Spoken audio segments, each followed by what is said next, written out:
Hey guys, tonight we begin exploring life along the Silk Road. For a few quiet hours, you are going to leave the modern world behind and follow the roads, deserts, mountain passes, river valleys, market towns, and dusty inns that once connected huge stretches of Eurasia. You will meet merchants who traveled for months. Farmers who watched caravans pass through their villages. Porters, translators, monks, soldiers, craftsmen, innkeepers, cooks, horse traders, scribes, and ordinary families who lived close enough to these routes to feel their effects without ever traveling very far themselves. And somewhere along the way, you may discover that the Silk Road was not really about silk. Not most of the time. It was about food, water, animals, weather, trust, money, language, and finding somewhere safe to sleep before nightfall. So before you get comfortable, take a moment to like the video and subscribe, but only if you genuinely enjoy what I do here. And let me know in the comments where you're tuning in from and what time it is for you. And one small warning before we begin. There are no airport lounges on the Silk Road. There is no baggage carousel. And there is absolutely no customer service desk when your camel decides that it has had enough of civilization. So dim the lights. Settle in. And imagine that the road is beginning just outside your door. Chapter 1, The Road Begins at Home. Imagine you wake before sunrise. The room is still dark. You do not know what time it is because there is no glowing rectangle beside your bed. There is no notification asking whether you remembered tomorrow's meeting. There is only the faint sound of someone moving in another room, the dry crackle of a small fire, perhaps a horse shifting its weight outside, perhaps wind brushing against a wooden door. You lie still for a moment. Then you get up. The floor is cold. Your clothes are simple. Practical. Chosen because they can survive dust, heat, cold, and repeated washing. Nobody is dressing for a business conference today. Nobody is dressing for Instagram. You are dressing for weather. Outside, the sky is beginning to pale. Somewhere ahead of you is a road. Not one road, exactly. This is important. The Silk Road was never a single continuous highway stretching neatly from China to Europe. It was a vast, changing network of paths, routes, river crossings, mountain passes, desert tracks, towns, ports, and connecting roads. Different routes became important at different times. Some disappeared. Others shifted north or south because of politics, war, climate, water, or simply because one ruler decided to make another road safer. It is better to imagine a web than a line. A living web. And you are standing somewhere inside it. Perhaps you are in a village near an oasis.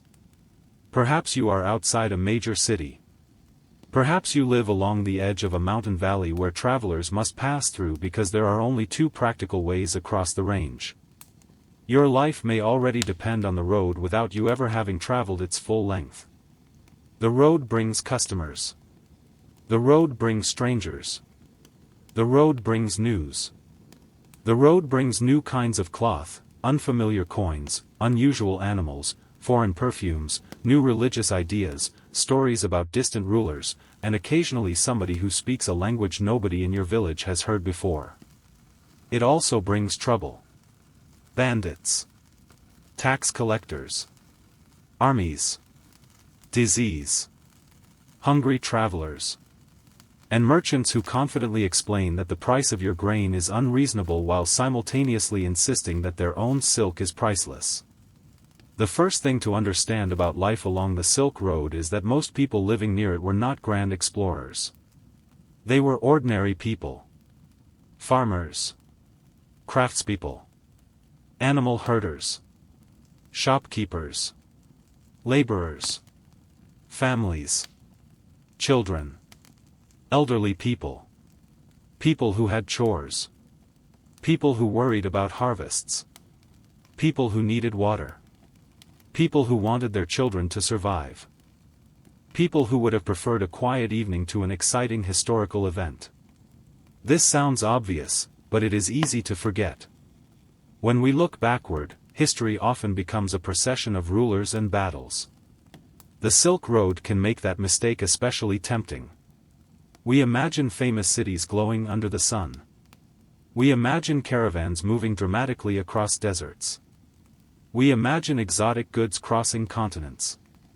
But beneath all of that were millions of small, repetitive acts. Someone planted wheat. Someone repaired a saddle. Someone milked a goat. Someone carried water. Someone swept a shop floor. Someone counted copper coins. Someone stitched a torn sleeve. Someone baked bread. Someone complained about the price of bread. And someone, somewhere, was awake very early because a caravan was supposed to leave before the heat became unbearable. That person might be you. The first light reaches the courtyard. Your animals are already restless. A donkey is making a noise that sounds less like a useful working animal and more like a badly tuned instrument. A camel stands nearby, looking deeply unimpressed.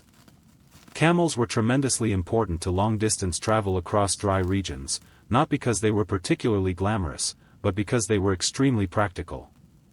They could carry heavy loads and cope with harsh environments better than many other animals. They were not magical machines. They still needed food, water, care, and rest. They could become injured. They could become sick. They could be stubborn. Which is perhaps why they fit perfectly into human history. The animal is loaded slowly. Bundles are tightened. Ropes are checked. A sack shifts. Someone pulls it back into place.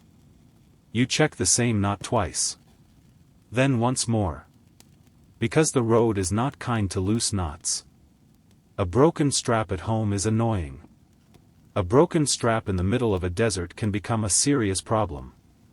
Now think about the simple economics of that morning. Someone harvested or purchased the goods you are carrying. Someone packaged them. Someone arranged the animals. Someone hired guards or agreed to travel with other merchants. Someone calculated the route. Someone checked where water was available. Someone knew which settlement offered shelter. Someone had to decide how much food to carry. And someone had to decide how much uncertainty was worth accepting. That last part mattered. Trade across great distances always involved risk. A merchant could buy something cheaply in one place and hope to sell it for more somewhere else. That sounds simple. It was not. Maybe the buyer at the other end does not want it anymore. Maybe war closes a route. Maybe a bridge is damaged. Maybe the local ruler increases a tax. Maybe another merchant arrives first. Maybe the weather delays you. Maybe your animals become ill. Maybe you lose a load. Maybe the person who promised to pay does not pay. And unlike modern commerce, you cannot simply send an angry email. You have to walk back. Possibly for several months. So when you imagine Silk Road merchants, do not picture people casually strolling between beautiful markets. Picture people making complicated decisions under conditions of limited information. The road rewards planning. It also rewards relationships. This may be one of the most important details of all. A merchant traveling far from home could not know everything. You needed people. Someone who knew the local language. Someone who knew which ruler had authority in a particular district.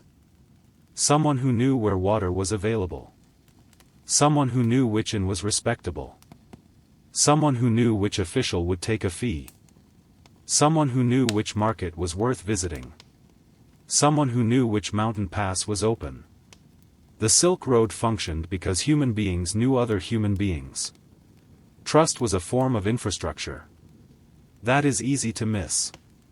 We tend to imagine roads as physical objects. Stone. Dirt. Bridges. Tracks, paths. But a long-distance trade network is also made from memory and reputation. A merchant remembers a family in a particular town. That family remembers another merchant. A letter travels. A recommendation travels. A debt travels. A promise travels. And gradually, a person from one distant region can do business with someone they have never met because somebody they trust knows somebody else. The road becomes possible. This is why places along the route could become surprisingly cosmopolitan. A town does not have to be enormous to become complicated. A few successful trading routes can bring together people with different languages, customs, clothes, religions, food habits, and ideas about how the world should work. Imagine standing in one of these towns. You hear animal bells, wooden wheels, people calling across the market, hammers striking metal, donkeys braying, someone shouting about the quality of their cloth, someone else shouting louder.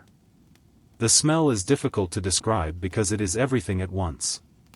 Dust, smoke, cooking oil, horse sweat, spices, leather, fresh bread, dry grass, wood, human beings. The market is noisy without necessarily being chaotic. Every sound has a purpose. A trader wants attention. A customer wants a lower price. A porter wants a path through the crowd. A child wants to know why a stranger's clothing looks different. A cook wants someone to move away from the fire. A horse wants everyone to stop being idiots. The town lives. And life along the Silk Road was often very local. This is another useful correction to the romantic image. Goods could travel astonishing distances. People often did not. A bolt of silk might move through many hands. A spice might be exchanged repeatedly. A precious stone might pass from merchant to merchant. A horse might be bred in one region, sold in another, and eventually become part of a completely different political world. The network connected people through layers. A farmer might sell grain to a local trader. The trader might sell it in a market town. Another merchant might carry something else onward. A caravan might carry goods another stage. A ship might carry them later. Nobody needed to travel the entire route. Very few people did.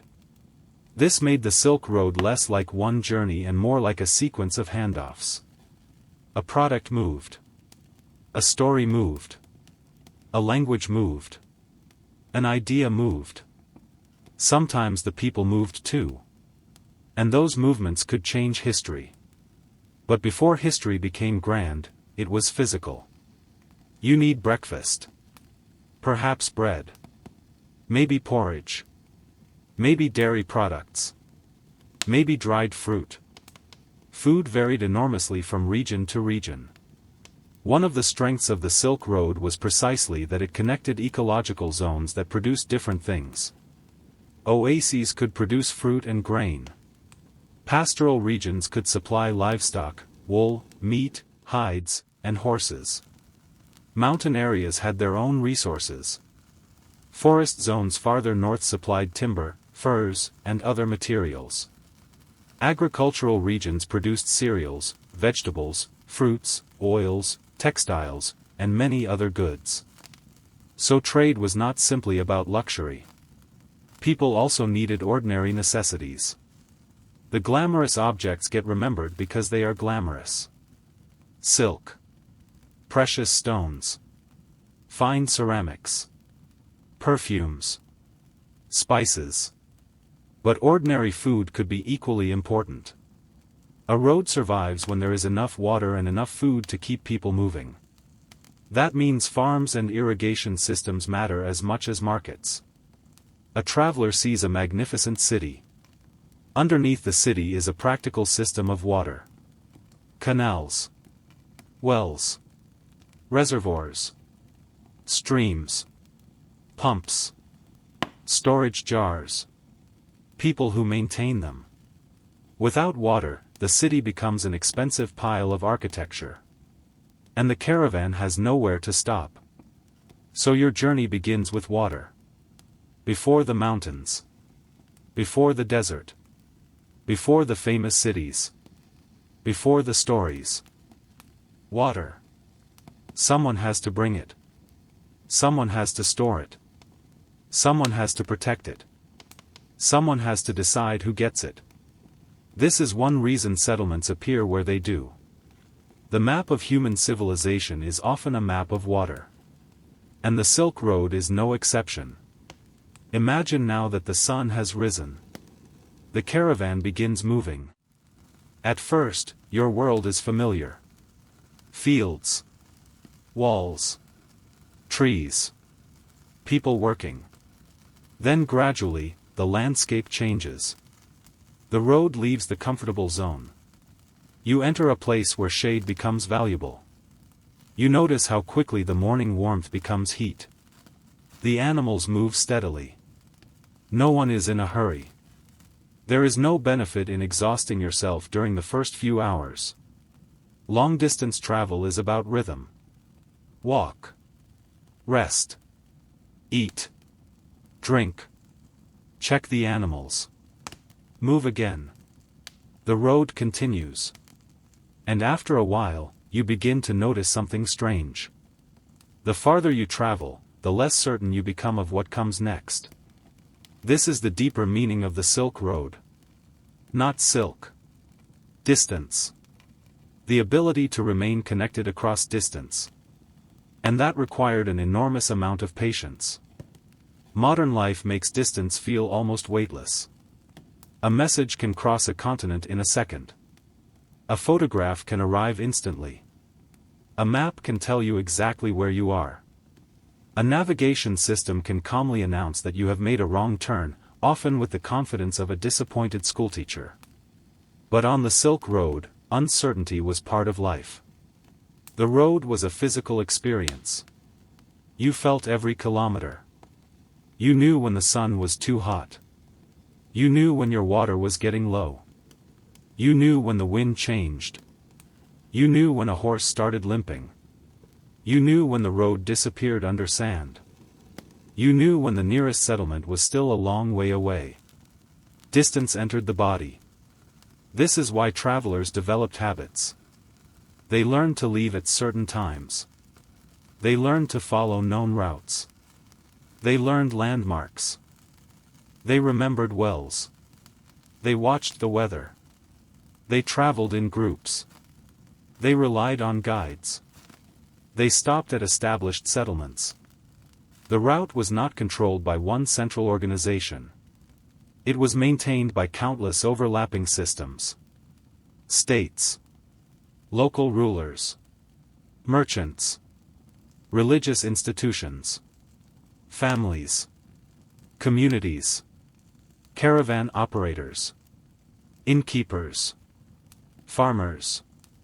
Military garrisons. Bridge builders. Water managers. Tax collectors. Even thieves, unfortunately, were participating in the larger system by making security necessary. And above all, there were people. People who understood that if travelers could arrive safely, everyone could benefit. The merchant sold goods. The innkeeper sold food and shelter. The farmer sold grain. The animal keeper sold fodder. The craftsman repaired equipment. The ruler collected taxes. The traveler continued. The system worked. Not perfectly. Never perfectly. But enough to sustain movement across enormous distances. By afternoon, you stop. Perhaps beneath a wall. Perhaps beside an inn. Perhaps near water. The animals are unloaded. Food is prepared. A simple meal can feel luxurious after hours on the road. You sit. You drink. You breathe. And around you, there are strangers. A person from another town. A trader from another region.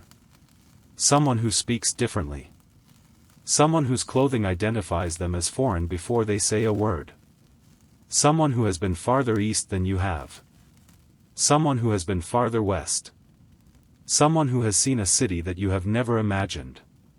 This is where stories begin traveling. Not in royal palaces. At dinner. One traveler tells another about a ruler. Another describes a market. Someone mentions a new tax. Someone tells a story about a strange animal. Someone has heard about a war. Someone has heard that a city is wealthy. Someone says the road ahead is safe. Someone else says it is not. Nobody has a newspaper. Information moves person to person. And information can be more valuable than cargo. A merchant who knows that a mountain pass is blocked has an advantage. A traveler who knows where food is cheap has an advantage. A trader who knows a ruler has changed has an advantage. A person who knows which language to use at a customs post has an advantage. The Silk Road is therefore also a network of information. You are not only moving goods. You are moving knowledge about the conditions in which goods can move. Night approaches. The caravan settles. Animals are fed. People speak quietly. Someone repairs a sandal. Someone counts coins. Someone writes. Perhaps a letter. Perhaps a note. Perhaps a record of a transaction. Writing is not always grand. Sometimes it is simply practical. A debt. A shipment. A request. A complaint. A reminder. Ancient documents found along Silk Road routes show us that real people were dealing with familiar problems. Where is my money? Did the goods arrive? What happened to the shipment? Why is the price different? Can you send another person? Can you pay what you owe? It is comforting, in a way. Thousands of years of history, and somebody is still annoyed because somebody else did not settle the bill. Eventually the fire gets low. The voices become quieter. You lie down. The day has been long. And tomorrow will be another day on the road. For now, there is nothing more to do. The animals breathe slowly. The wind moves across the roof. Somewhere nearby, another traveler is still awake. You close your eyes. The road continues beyond the darkness. And tomorrow, it will lead you toward the places where the Silk Road becomes less like a local road and more like a world of deserts, mountain corridors, and distant cities. For now, though, you are simply sleeping beside it. And that is how countless ordinary travelers would have spent their nights. Not thinking about history. Just hoping the morning arrives without problems. Deserts, mountains, and the price of water. You wake to cold. This surprises you. Yesterday was hot.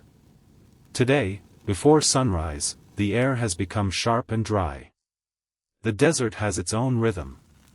During the day, heat presses against the skin. At night, the same land can feel strangely empty and cold. You pull your clothing tighter. The camp is quiet. Someone stirs a small fire. The animals begin moving again. A camel groans. Nobody reacts. It is apparently normal. You are preparing for one of the most important facts about Silk Road travel. The geography is not decorative.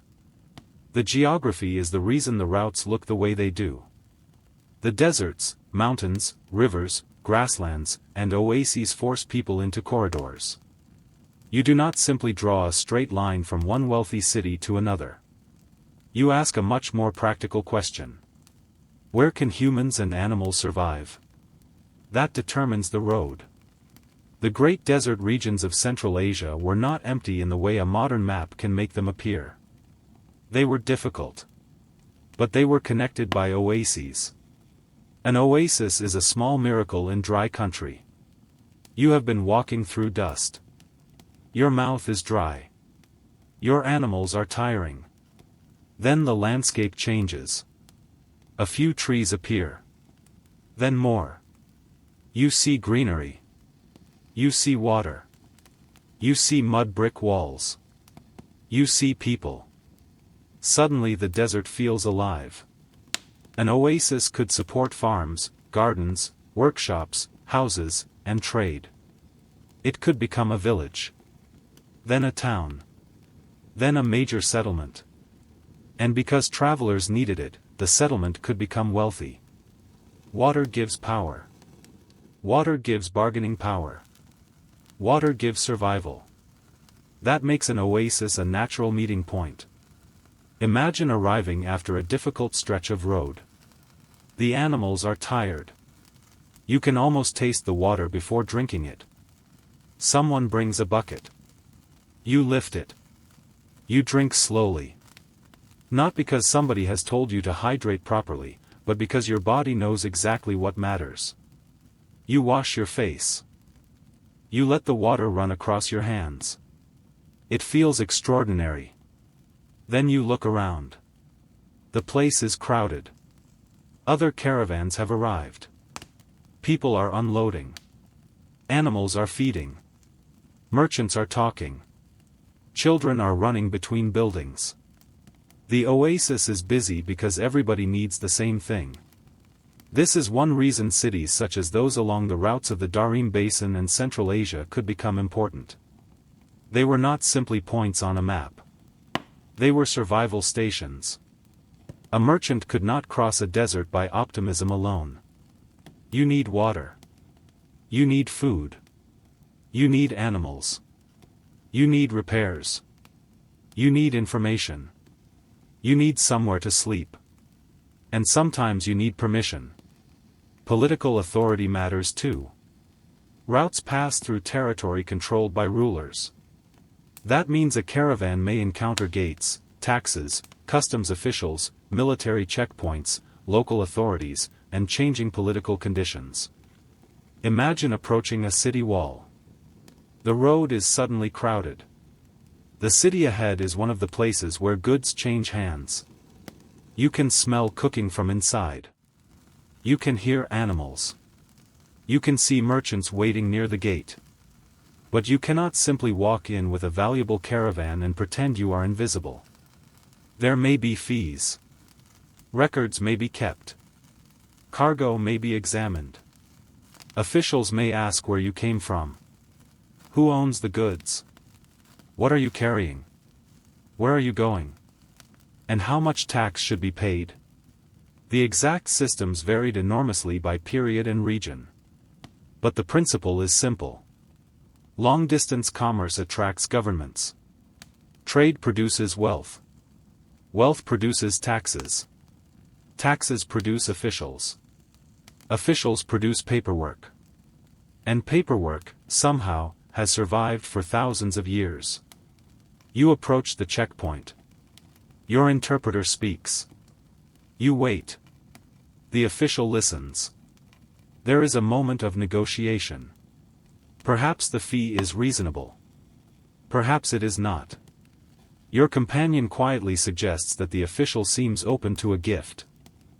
You suddenly remember that history is full of very ancient administrative traditions. Eventually you are allowed through. Inside the city, the environment changes again. The streets are narrower. Buildings rise around you. Shops face the road. The smell of bread becomes stronger. There are workshops. Metalworkers. Potters. Textile workers. Leather workers. Woodworkers. The road has created demand. And demand creates specialization. A traveler cannot carry every skill they need. If your shoe breaks, somebody must repair it. If a saddle tears, somebody must repair it. If a wheel cracks, someone must know how to make or replace one. If your animal is sick, someone must understand animals. A trade route is therefore also a jobs program. Not intentionally. Nobody in an ancient city is standing in the market saying, "Excellent news.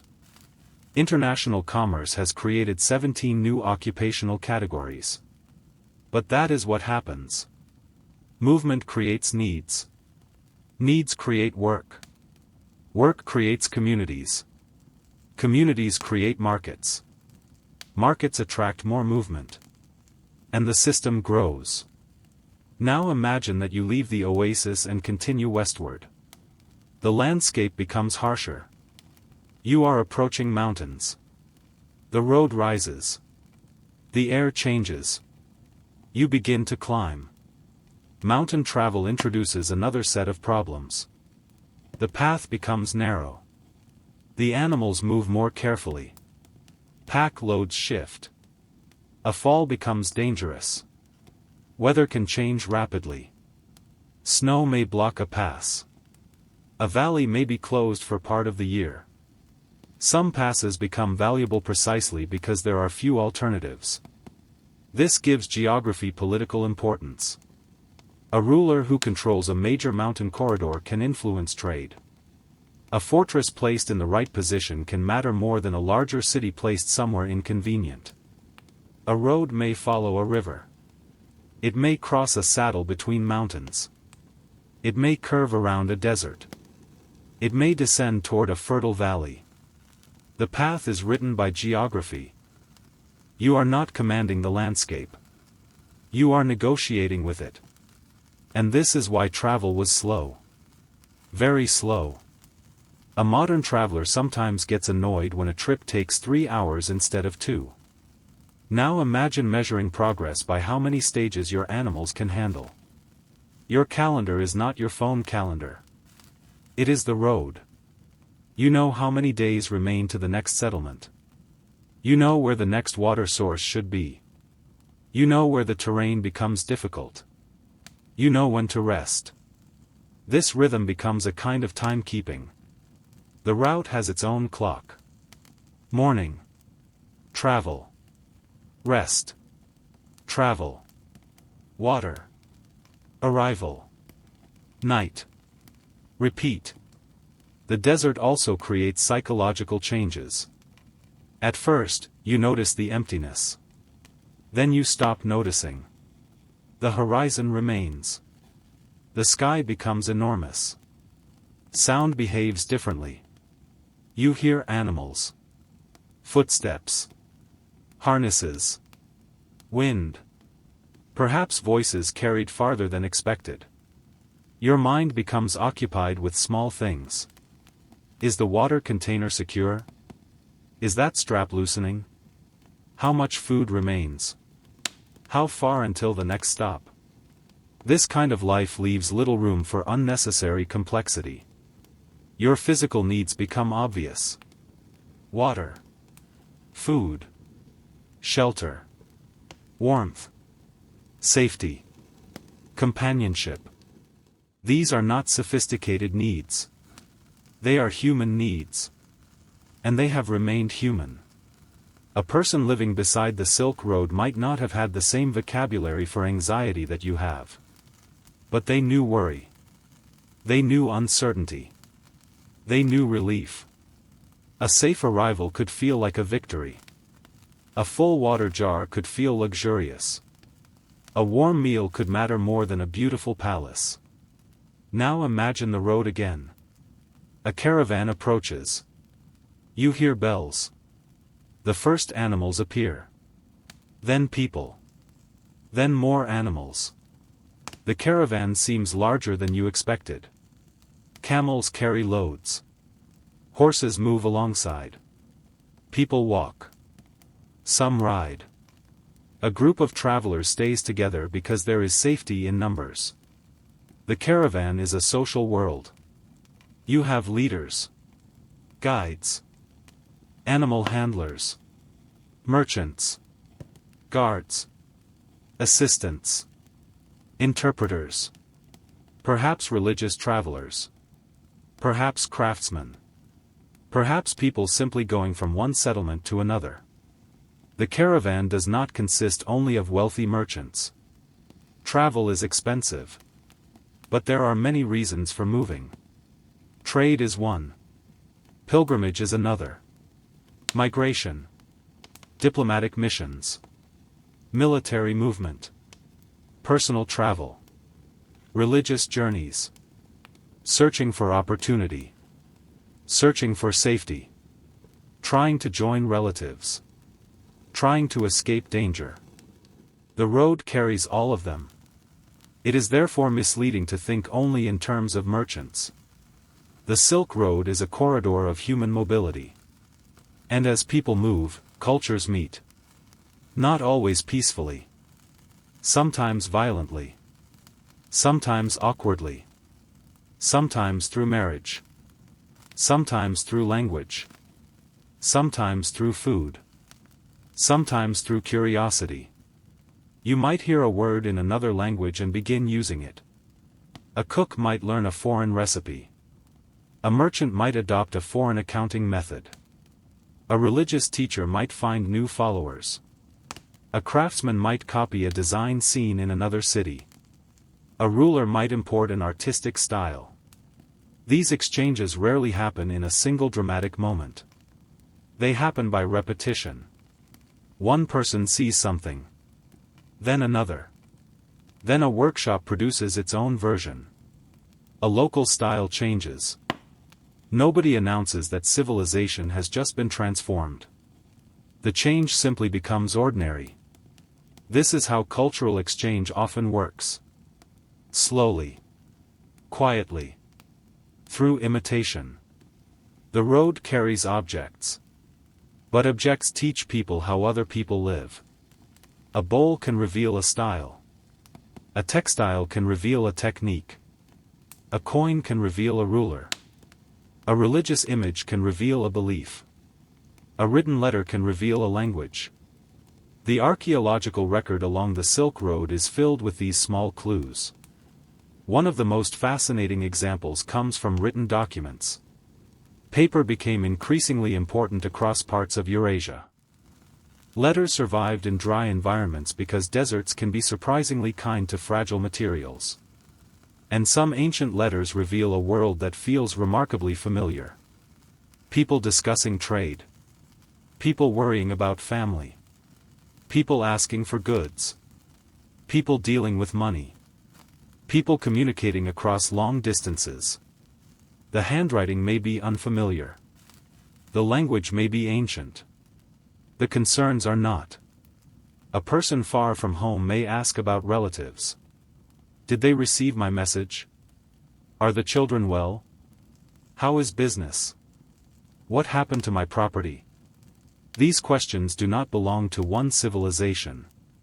They belong to humans. Now, imagine traveling farther. The desert is behind you for a while. The land opens into a greener region. You see fields. Horses. Grass. Perhaps a broad valley. The road connects different ecological worlds. This matters for trade because different regions produce different things. Nomadic and pastoral communities could supply livestock, horses, wool, hides, and other products. Settled communities supplied grain, fruit, textiles, ceramics, and crafted goods. The interaction could be commercially useful. It could also be politically tense. Pastoral peoples and settled agricultural states often had different economic systems and political structures. But they traded. They negotiated. They fought. They married. They borrowed from one another. They depended on one another. The Silk Road does not erase those differences. It makes them interact. This is why the route can feel contradictory. It is peaceful and dangerous. It is commercial and political. It is local and international. It is practical and transformative. It is a road. And roads connect what would otherwise remain separate. By now, you have been traveling long enough to understand that the greatest danger is often not some dramatic monster waiting around the next bend. It is exhaustion. A sick animal. A failed water source. Severe weather. A broken wheel. A lost route. Bad information. A political conflict. Sometimes the most dangerous thing is simply being in the wrong place at the wrong time. Imagine a traveler arriving at a familiar well and discovering that the water is lower than expected.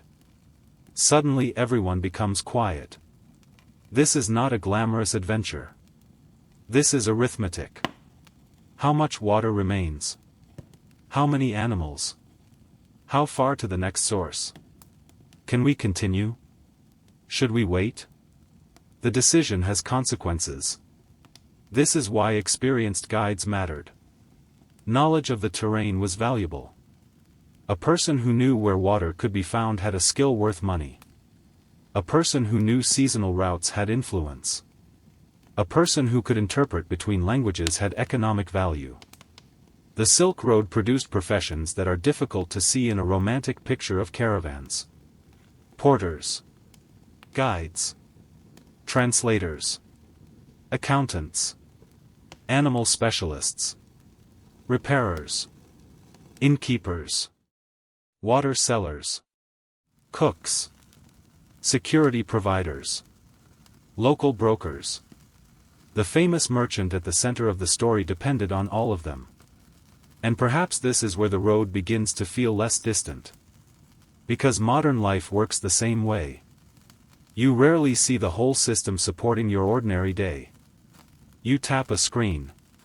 A package arrives. But behind that moment are warehouses, drivers, databases, roads, fuel systems, customs offices, maintenance workers, factory workers, and thousands of quiet processes. The Silk Road was similar in principle. Just slower. Much, much slower.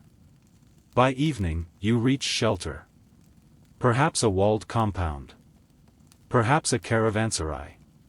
You enter through a large gate. The animals go inside.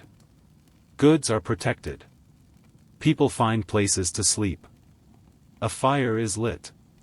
Food is prepared. The walls become important after dark. Outside is uncertainty. Inside is temporary safety. Caravanserais were among the essential pieces of infrastructure that made long-distance land travel more manageable. In well-serviced areas they could be spaced roughly a day's journey apart, though distances varied. You do not care about the architecture tonight. You care that there is a roof. There is water. There is food. There are other people. You have arrived. That is enough. You lie down. The desert remains outside. The mountains remain outside. The road remains outside. Tomorrow it will continue. But for the next few hours, you are protected by a simple human idea. A place where tired strangers can stop. A place where people can eat. A place where animals can rest. A place where nobody has to face the darkness alone. And as you sleep, the road is already carrying you toward the great trading cities where languages, religions, currencies, and ambitions will meet in even greater numbers.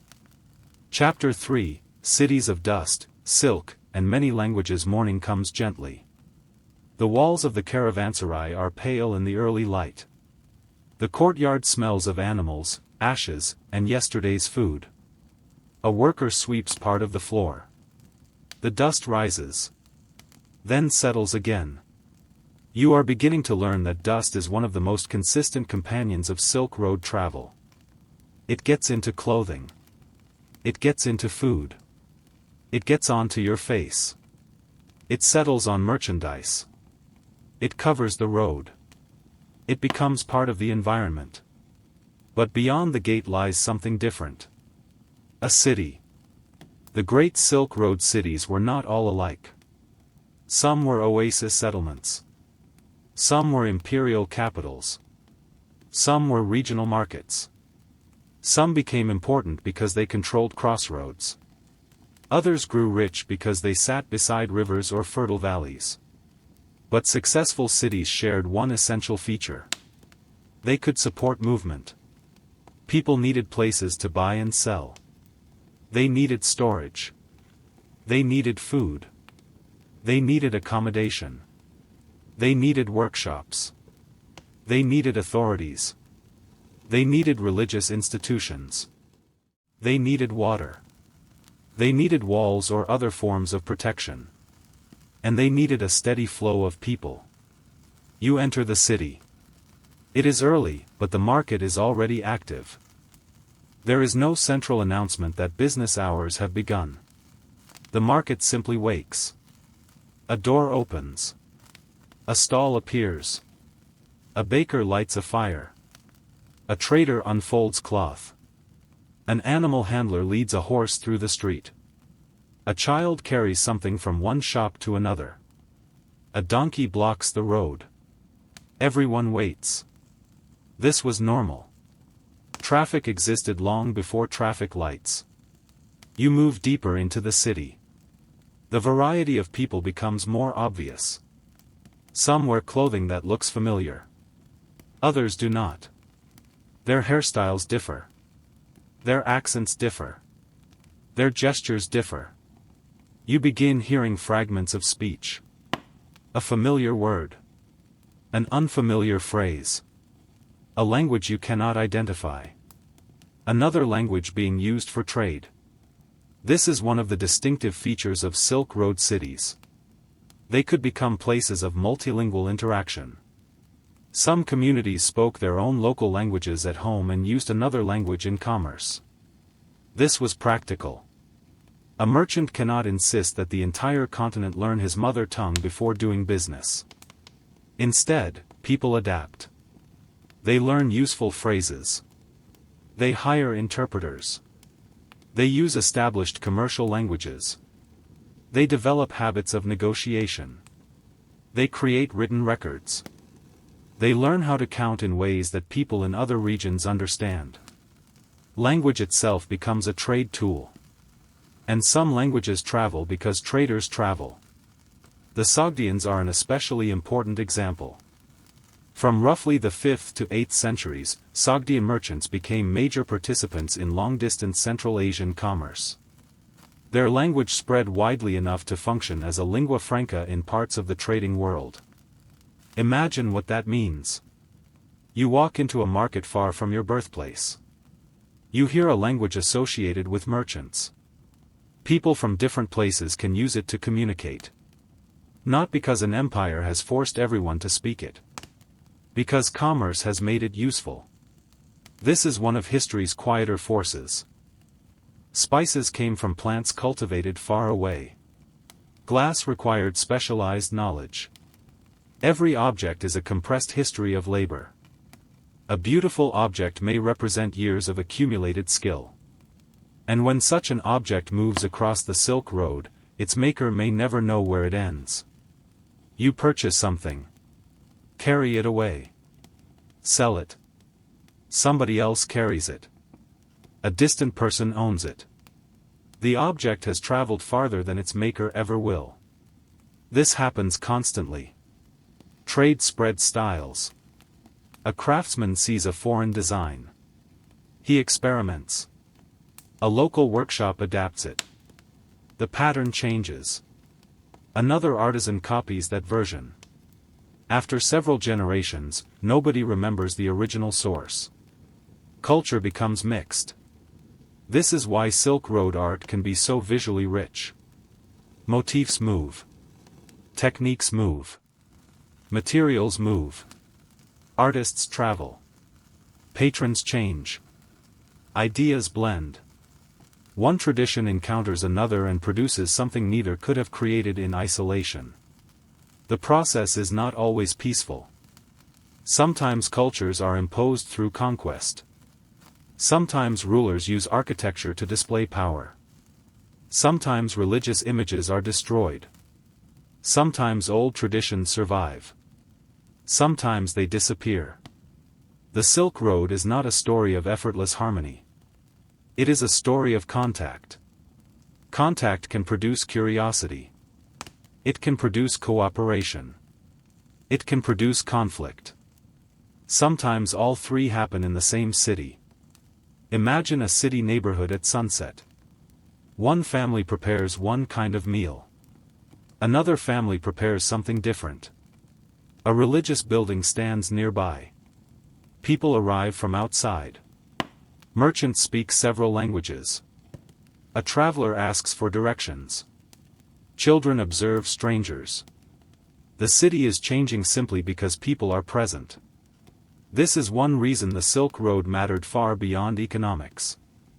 Ideas could move. Religions could move. Buddhism moved across Central Asia toward China. Manichaean communities traveled through the same wider world. Christian traditions, including forms associated with East Syriac Christianity, reached parts of Central and East Asia. Zoroastrian traditions were present in regions of Iranian and Central Asian life. Later, Islam spread across Central Asia and along major trade routes. These movements did not happen because every merchant was a missionary. Often, religious ideas traveled because people traveled. A merchant could belong to a religious community. A monk could join a caravan. A pilgrim could move between sacred centers. A local ruler could invite teachers. A family could settle in a new city. A religious text could be translated. And once a text is translated, it can travel farther. Translation itself becomes a Silk Road activity. Imagine a manuscript arriving in a city. It is written in a language few people here understand. Someone translates it. Another person copies it. Another teacher explains it. Local artists create images inspired by it. The ideas become part of the local environment. This takes time. But time is what the Silk Road had. Centuries. The network existed in changing forms across many centuries. The exact routes shifted. Empires rose and fell. Cities grew and declined. But people kept finding ways to connect. A road does not have to stay in exactly the same place to remain a road. Now look at commerce again. How are goods paid for? Not every transaction requires modern-style cash. People used coins. They used different kinds of coinage in different regions. They also relied on credit, contracts, partnerships, and other arrangements. A wealthy merchant could have agents operating in several cities. A business could stretch across long distances through relationships. Money did not always travel physically with the person who ultimately owned the value. Promises could travel instead. Records mattered. Reputation mattered. Trust mattered. Imagine being a merchant in a busy city. You have arrived with expensive goods. You need to sell them. But you do not know every buyer. Who is trustworthy? Who pays on time? Who cheats? Who has access to the wealthy customers? Who understands foreign merchandise? The solution is often social. You find someone who knows the market. Perhaps a local merchant. Perhaps a relative. Perhaps a partner. Perhaps a member of a broader commercial network. Business is built on relationships. This is one reason ethnic and religious communities could become important in long-distance trade. People far from home needed support. A familiar language helped. A familiar religion helped. Family connections helped. Shared customs helped. A foreign merchant entering a city alone is vulnerable. A foreign merchant entering a city where 20 people from his network already live is in a very different position. The city becomes part of a larger web. And this web is often invisible on a modern map. You can see roads. You can see borders. You can see monuments. But the real infrastructure is human. Friendships. Partnerships. Kinship. Marriage. Debt. Letters. Promises. Reputation. And now imagine the night. The market slows. The heat leaves the streets. Cooking fires glow. People gather. A storyteller talks. A musician plays. Children become tired. A merchant checks his goods one more time. Someone locks a door. Someone counts the day's coins. Someone makes a note. The city settles. But it never becomes completely silent. There is always movement. A late caravan. A guard. An animal. A person returning home. A workshop that stays open. A traveler arriving after sunset.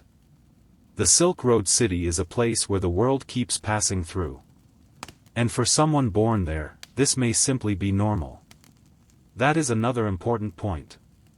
We sometimes imagine people living beside the Silk Road as constantly amazed by foreigners. Probably not.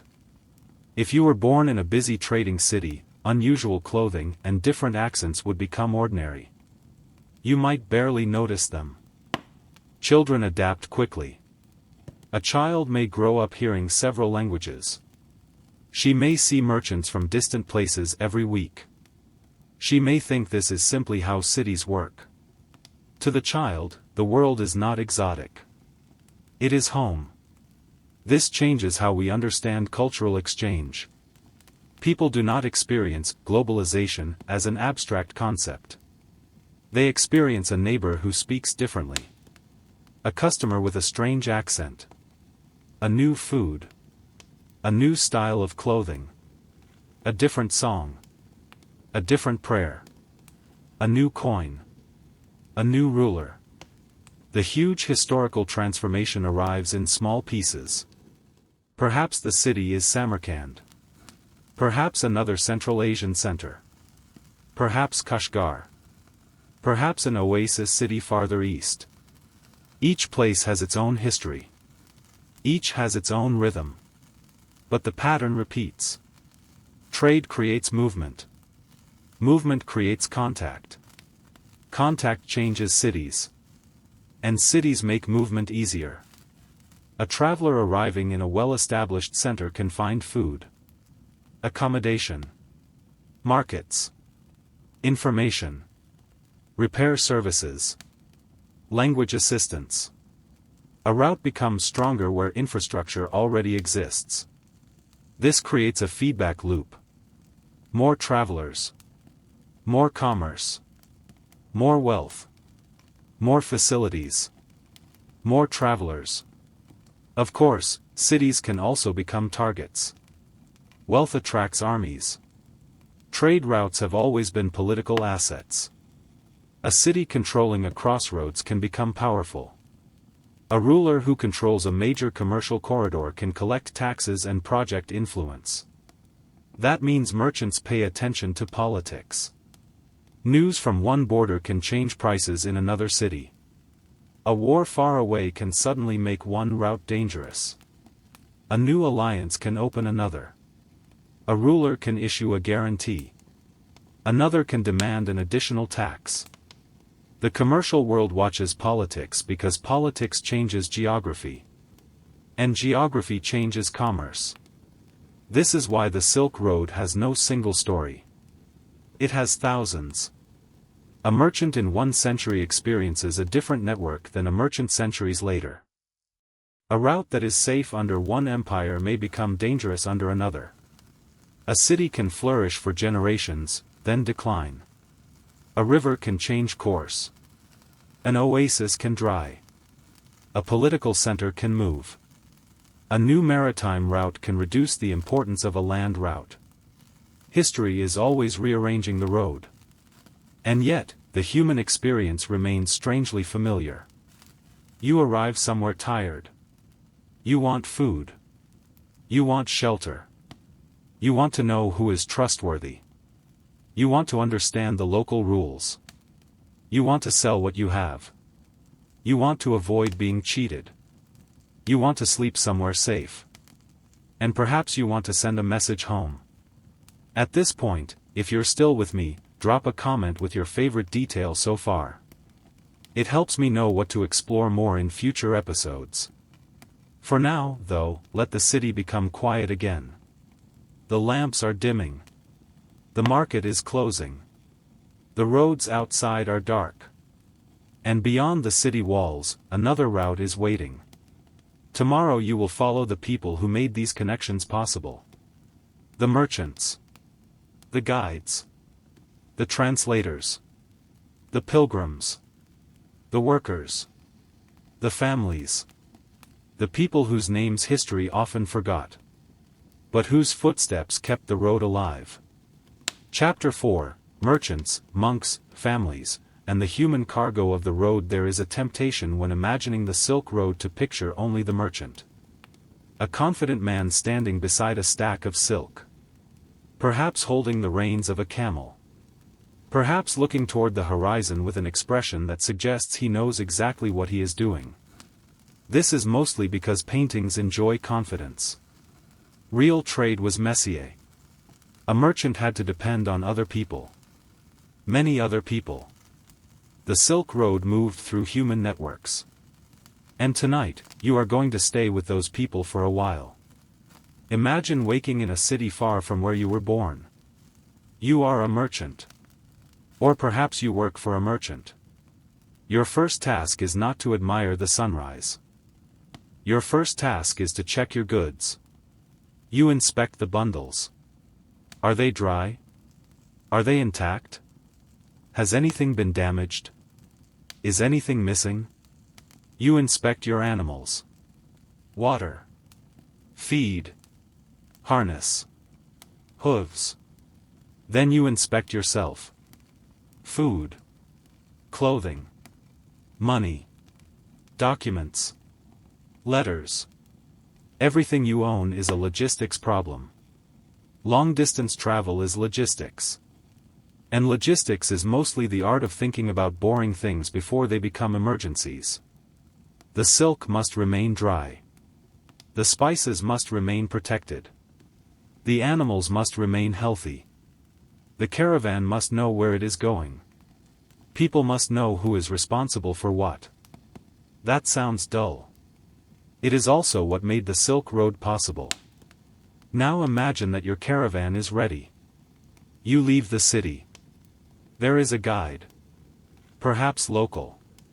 Perhaps experienced. A person who understands the route. A person who can read the terrain. A person who knows the distances between stops. This knowledge is valuable. A newcomer might see an empty valley. A guide sees water. Or danger. Or the remains of an old road. Or a place where caravans should not camp. Travelers learn to read landscapes. A mountain ridge. A line of trees. An old wall. A shrine. A marker. A familiar bend. These are signs. The landscape has been memorized. And then there are animals. Horses. Camels. Donkeys. Mules. Each has strengths. Each has limits. The choice of animal depends on terrain, distance, cargo, and local conditions. A caravan is not simply a line of identical camels. It is an assortment of living tools. And every one of those animals requires care. An injured animal can slow the entire caravan. A sick animal becomes a liability. A hungry animal becomes an unpleasant colleague. A hungry camel, in particular, does not care about your business strategy. This is why animal handlers matter. They are specialists. They know which animal is tired. Which one is limping? Which one is difficult? Which one needs rest? The merchant may own the goods. But the animal expert keeps the transport moving. Then there are guards. Not every caravan had the same arrangements. Security depended on time and place. Some routes were relatively protected. Others were dangerous. Travelers could join larger groups. They could hire protection. They could rely on local authorities. None of these solutions guaranteed safety. A road through a politically unstable region could become dangerous quickly. Banditry was a real concern. So was political conflict. If a caravan approaches an uncertain area, everyone pays attention. The joking becomes quieter. People keep closer together. People watch the landscape. They think about what they have to lose. And perhaps this is why friendship develops so quickly on the road. When you travel with the same people for weeks, ordinary boundaries become less important. You share food. You share news. You complain about the weather together. You watch each other's animals. You help repair equipment. A person who was a stranger becomes a familiar face. A person who speaks a different language may become the person you trust most. The road can create temporary communities. Some are short-lived. Others become long-term networks. A merchant might form partnerships in several cities. A family might maintain trade connections for generations. A religious community might support travelers. A business relationship might become a marriage alliance. Money creates relationships. Relationships create more commerce. Commerce creates more travel. The circle continues. But not everyone on the road is there by choice. Some people are displaced. Some are servants. Some may be enslaved people. Human movement has never been purely voluntary. The Silk Road also transported people who were treated as property. Enslavement existed in many societies connected to these routes.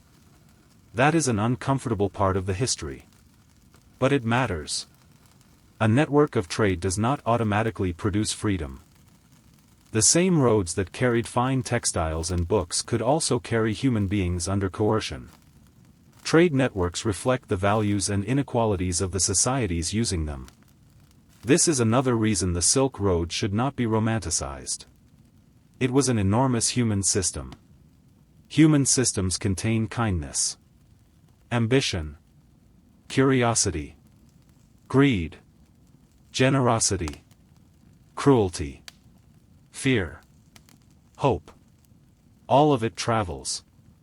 Now imagine another traveler. Not a merchant. A monk. Perhaps you are carrying very little.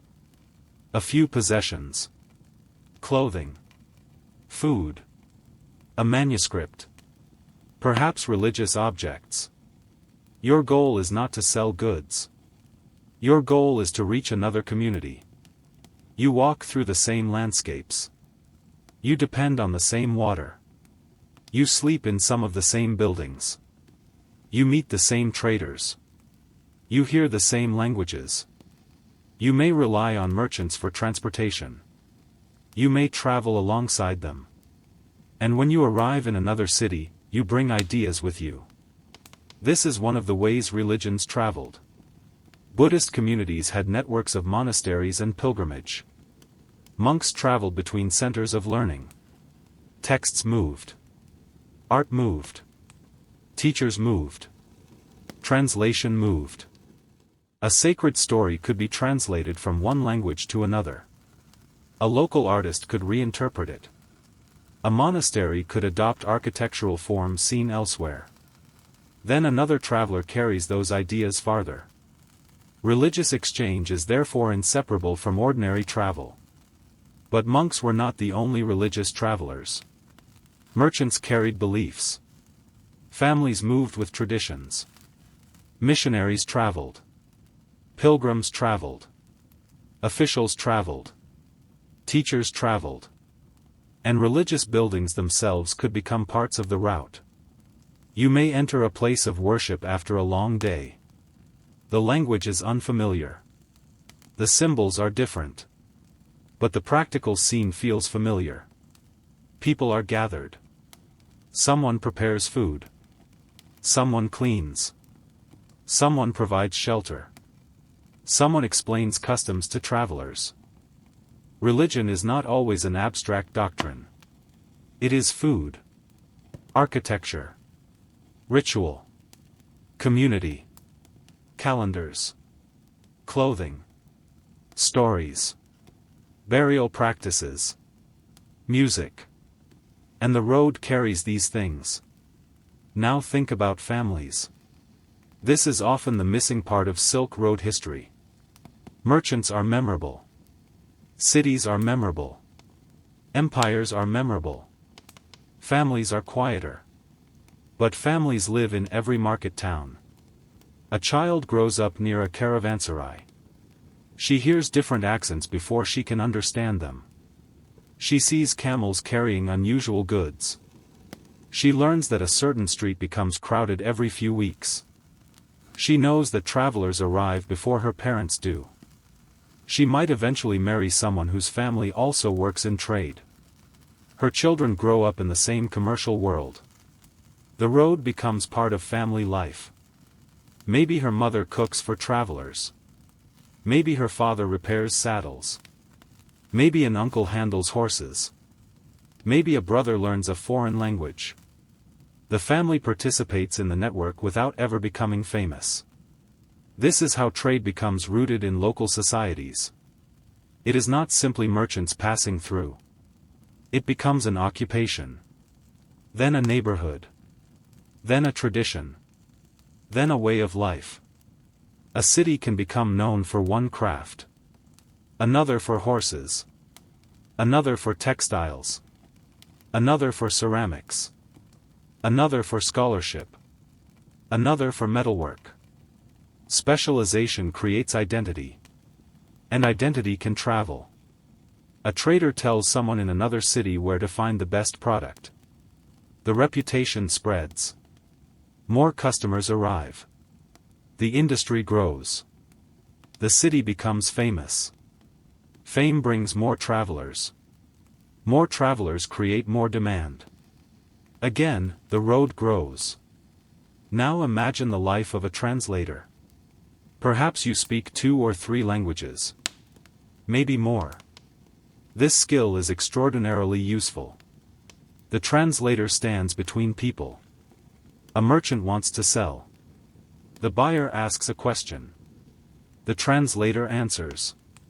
A customs official gives an instruction. The translator explains it. A letter arrives. The translator reads it. A religious teacher speaks. The translator interprets. You are not merely converting words. You are converting assumptions. This can be difficult. Words carry cultural meanings. A phrase that sounds polite in one language may sound blunt in another.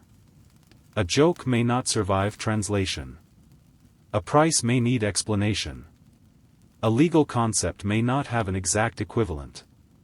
So translators become cultural brokers.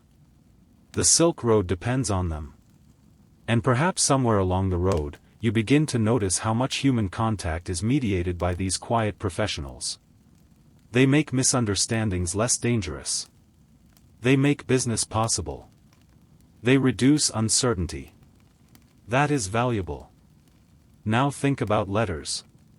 A merchant far from home writes to a business partner. A parent writes to a relative. A person asks about money. A person asks about family. A person complains. A person gives instructions. The letter is folded. Tied. Carried. It might pass through many hands. It might be delayed. It might be lost. But if it arrives, distance shrinks. You can feel this emotionally. Imagine receiving a letter after months. You unfold it. You recognize the handwriting. For a moment, the person who wrote it seems close. You hear their voice in your head.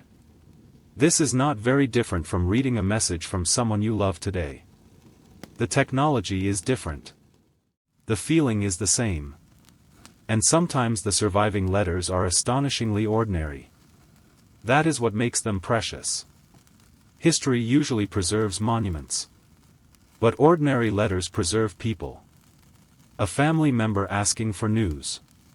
A merchant discussing goods. A person worried about events. Those small documents turn the Silk Road from an abstract network into a human place. Now imagine evening. You are sitting in a caravanserai again. Around you are people from different places. You have heard languages you cannot identify. You have eaten unfamiliar food. You have traded. You have listened to stories. Someone beside you is talking about home. Their home may be hundreds or thousands of kilometers away. Yet the conversation becomes personal. Do you have children? Are your parents alive? Where did you grow up? Why did you become a trader? Have you been to that city? The same questions people ask today. The road creates an unusual kind of intimacy. You meet someone briefly. You may never see them again. But during a journey, you share the same uncertainty. The same food. The same weather. The same danger. The same roof. The same road. Temporary community can be surprisingly strong. And then, in the morning, you separate. Your caravan heads one way. The other traveler heads another. You may remember them for years. Perhaps you remember a story. Perhaps a piece of advice. Perhaps a name. Perhaps a face. Most people on the Silk Road are now anonymous. That does not mean they were unimportant. It means history has lost their names. But their work remains. A road exists because people keep walking it. A market exists because people keep coming. A city grows because families stay. A language spreads because people use it. A religion survives because people practice it. A craft continues because somebody teaches it to a child. This is how civilization happens. Repeatedly. Quietly. Often without anyone thinking they are making history. And of course, not everyone benefits equally. A wealthy merchant may sleep comfortably. A porter may sleep beside a load. An official may have access to power. A farmer may worry about taxes. A traveler may be protected. Another may not. Gender shaped opportunities too. Women's roles varied widely by region, religion, class, and period. Women participated in economic life in many societies, though the forms and visibility of that participation differed. They could manage households, work in crafts, sell goods, own property in some legal systems, participate in family businesses, provide services, travel in some circumstances.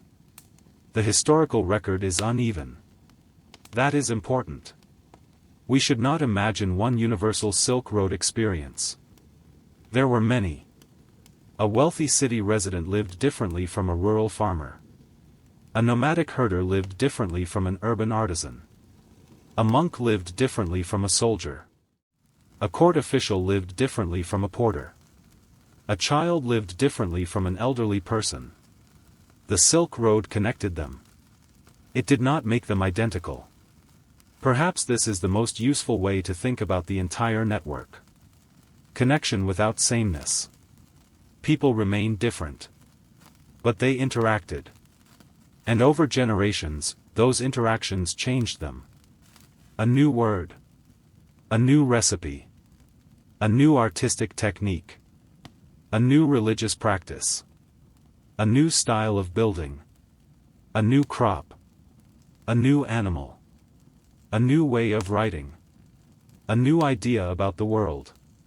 Some changes were enormous. Many were tiny. Most were probably tiny. But tiny changes accumulate. A road is built from small footsteps. And as night falls over the caravanserai, you realize that this world is not really about movement alone. It is about dependence. Everyone depends on someone else. The merchant depends on the farmer. The farmer depends on water. The traveler depends on the innkeeper. The innkeeper depends on food arriving. The translator depends on languages surviving. The ruler depends on taxes.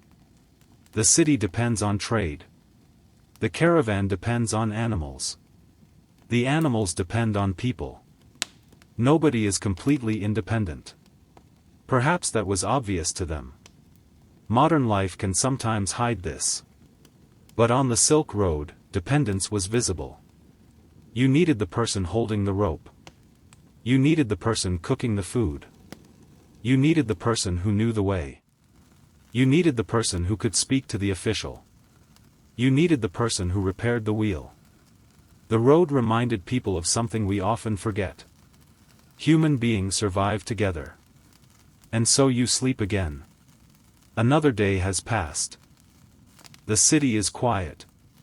Someone coughs in another room. A camel shifts outside. The fire becomes ash. Tomorrow, you will travel again. And this time, the road will carry you towards something even more powerful than commerce. Ideas. Because once enough people meet, they begin exchanging more than goods. They begin exchanging ways of understanding the world. Chapter 5, Ideas, Religions, Skills, and the Things That Traveled Without a Caravan. Imagine a manuscript. It begins somewhere far away.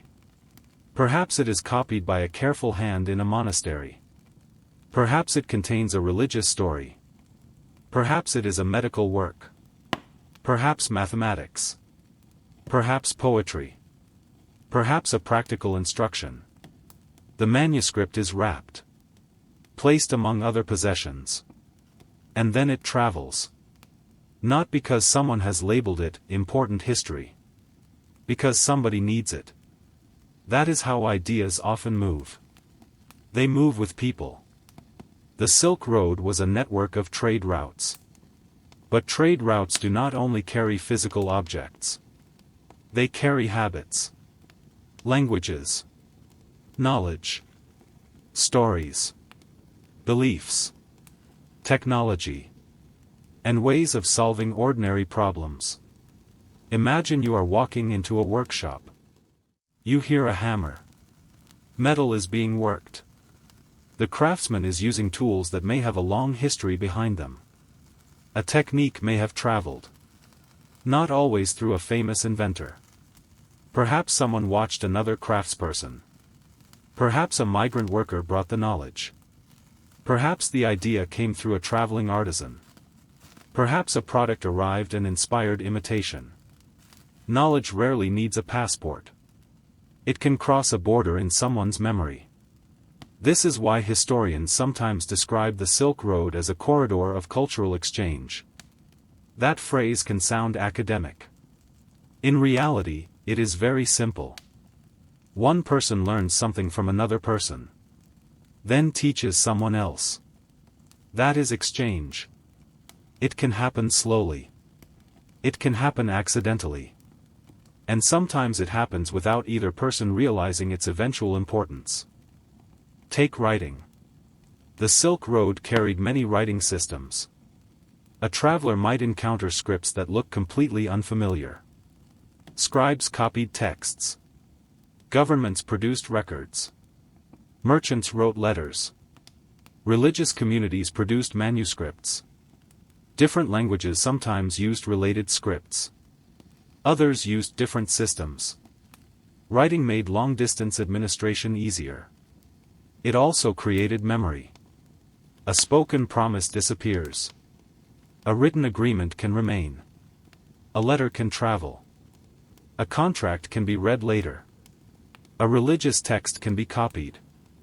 A technical instruction can be preserved. Writing turns knowledge into something portable. And paper made portability easier. Paper had early roots in China and gradually spread westward over centuries through complex processes. Its eventual adoption across much of Eurasia transformed how written information could circulate. But technology never travels as a simple package. It is modified. Paper can be made differently. Used differently. Decorated differently. Written in different scripts. Bound in different ways. A technology becomes local as people adopt it. That is true today. A tool invented somewhere else eventually becomes part of everyday life. Nobody calls it foreign forever. It becomes normal. The Silk Road did this constantly. Consider textiles. A technique travels. A local workshop adapts it. A new pattern appears. The pattern becomes associated with that city. Someone later sees the product and assumes it is completely local. This is cultural blending at its quietest. The same thing can happen with food. A new fruit arrives. Farmers begin cultivating it. People develop recipes. Eventually nobody remembers who first brought it. Food becomes local after being imported. This happened repeatedly across Eurasia. Plants moved. Animals moved. Cultivation techniques moved. And the movement of agriculture could be enormously important. A crop that thrives in a new environment can change diets and economies. The same is true for animals. Horses were among the most important animals in the political and economic history of Inner Asia. They supported transport. They supported communication. They supported warfare. They also became valuable prestige goods. A ruler who could acquire high-quality horses gained mobility. A merchant who could trade horses gained opportunity. A community skilled in horse breeding could become economically important. Animals are not merely cargo. They are infrastructure. Now imagine sitting in a stable. The air is warmer. You hear hooves. Someone is brushing an animal. A horse stamps. A handler checks its leg. This is not romantic. It is work. But this work supports governments, trade, communication, and travel. The same principle applies to camels. Or donkeys. Or oxen. The Silk Road depended on animals so much that animal care was part of the civilization surrounding the route. Now imagine another kind of traveler. A scholar. Perhaps a physician. Knowledge can move through books. But it can also move through people. A doctor travels. He sees another treatment. Learns a technique. Returns home. Teaches it. Or a mathematical method moves between scholars. Or astronomical knowledge. Or methods for measuring time. Or map-making. Or engineering. The exact paths are not always easy to reconstruct. Historians often have to work from fragments. A text appears in one place. A related idea appears somewhere else. A language changes. A technical term appears in another culture. An object suddenly adopts an unfamiliar design. These clues suggest contact. Sometimes the evidence is clear. Sometimes it is debated. This is one reason historical caution matters. The Silk Road was enormous. No single explanation can account for every cultural change. Not everything that appears in one region necessarily came from another. Some similarities developed independently. Others arose through nearby connections rather than long-distance travel. So imagine the movement of ideas as overlapping ripples. One culture influences another. That influence reaches a third. A local development changes the result. Then the modified form travels again. The final version may look nothing like the original. And that is perfectly normal. Culture is not a parcel. It is something people alter. Religion is another example. Buddhism moved out of South Asia across Central Asia and onward into East Asia. Monasteries became places where travelers could meet, study, rest, and preserve texts. In some places, caves and temples along routes became important religious centers. These spaces were practical as well as sacred. People needed shelter. Religious institutions could provide hospitality. They also preserved knowledge. Texts could be copied.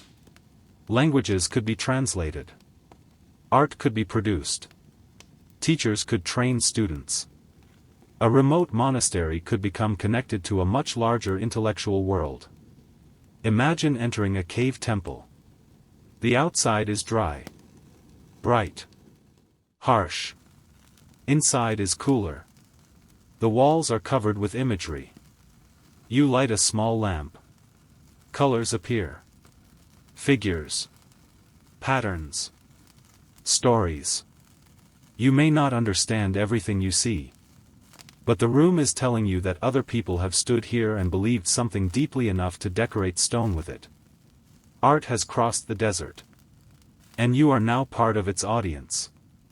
In another place, religious traditions associated with Manichaeism traveled along commercial routes.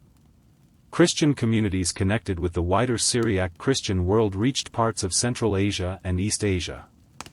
Zoroastrian communities remained important in parts of Iranian and Central Asian society. Later, Islamic institutions and ideas spread extensively through Central Asia and beyond. These traditions interacted with local customs. Sometimes they competed. Sometimes they coexisted. Sometimes communities changed over time. This is not a simple story of one belief replacing another overnight. Religious landscapes develop slowly.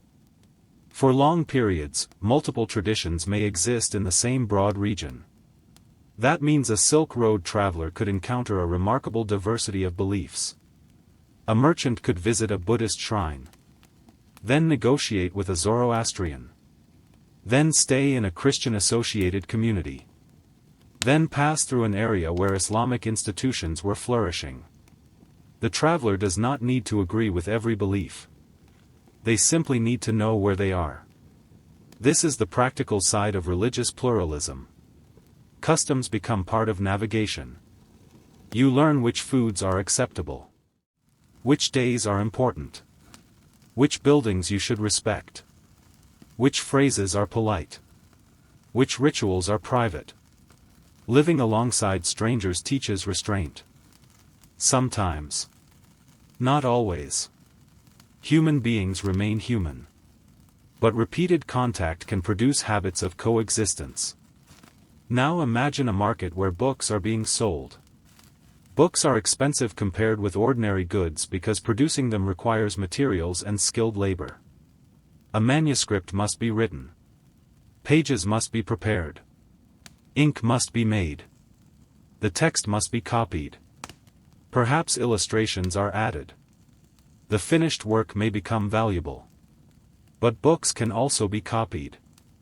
A monastery or workshop becomes a small information center. A traveling scholar carries knowledge onward. This is slow knowledge. But it is durable. A person can spend months carrying something that weighs very little and contains an enormous amount of information. A book is an efficient travel companion. It does not get tired.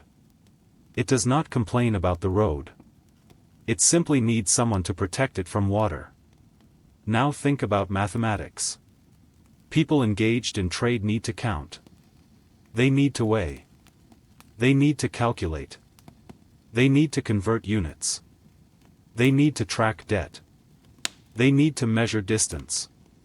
Different regions develop different systems. Commerce creates pressure for people to understand one another. A merchant may need a conversion. An official may need a standardized measure. A craftsman needs proportions. A builder needs geometry. Astronomers need observation.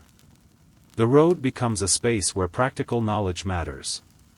Not all learning takes place in grand academies. Some learning happens because someone says, "Do it this way." It works. And another person remembers. This is perhaps the most important form of technology transfer. Memory. A skill inside a person's hands. A way of tying. A way of weaving. A way of firing pottery. A way of treating leather. A way of writing. A way of arranging an irrigation channel. A way of building a wall that survives local weather. A way of producing dye. You cannot always explain such knowledge completely in a book. You demonstrate it. The apprentice watches. Then tries. Fails. Tries again. Eventually, the skill becomes normal. That apprentice may later travel. Then the skill travels too. This is how a trade route becomes an educational network. Now imagine an astronomer looking at the night sky. The stars are the same stars visible from many places. But different cultures interpret them differently. Travelers rely on the sky. Calendars depend on observation. Religious practices can depend on astronomical events. Navigation can depend on celestial knowledge. Information about the heavens can therefore move with merchants and scholars. A person in one city may learn calculations developed elsewhere. A method may be translated. A table of observations may be copied. Knowledge moves. And because the road stretches across long distances, different observations can be compared. The world becomes larger. People begin to imagine regions beyond their own. This is a psychological effect of long-distance connection. The map inside your head changes. A stranger is no longer a rumor. A place is no longer a story. Someone has been there. They describe it. Perhaps inaccurately. Perhaps dramatically. But the place becomes imaginable. That matters. Human beings build mental geography from stories. The Silk Road was full of stories. There were tales of powerful kings, distant cities, strange customs, fantastic animals, monsters, rich countries, poor countries, sacred sites, dangerous roads, unknown mountains. Some stories were accurate. Some were distorted. Some were probably complete inventions. Travelers tell stories. Stories travel farther than caravans. And stories can influence decisions. A merchant may choose a route because of what he has heard. A pilgrim may travel toward a sacred site. A scholar may seek a library. A ruler may send an expedition. Curiosity itself becomes a force. Now consider another kind of movement. Diplomacy. Rulers send envoys. Gifts travel. Treaties travel. Letters travel. A political message can move along the same roads as commercial goods. A caravan might carry not just silk but information about the intentions of a neighboring power. The road therefore has a strategic dimension. States care about it. Empires try to protect it. Armies try to control it. Merchants try to keep using it. Sometimes their interests align. Sometimes they do not. A ruler wants taxes. A merchant wants low costs. A military commander wants security. A local community wants stability. A religious institution wants protection. These goals overlap but are not identical. A successful Silk Road state is not simply one that conquers territory. It is one that can make movement practical. That may mean roads, post stations, forts, way stations, caravanserais, stable laws, security, water management, reliable taxation.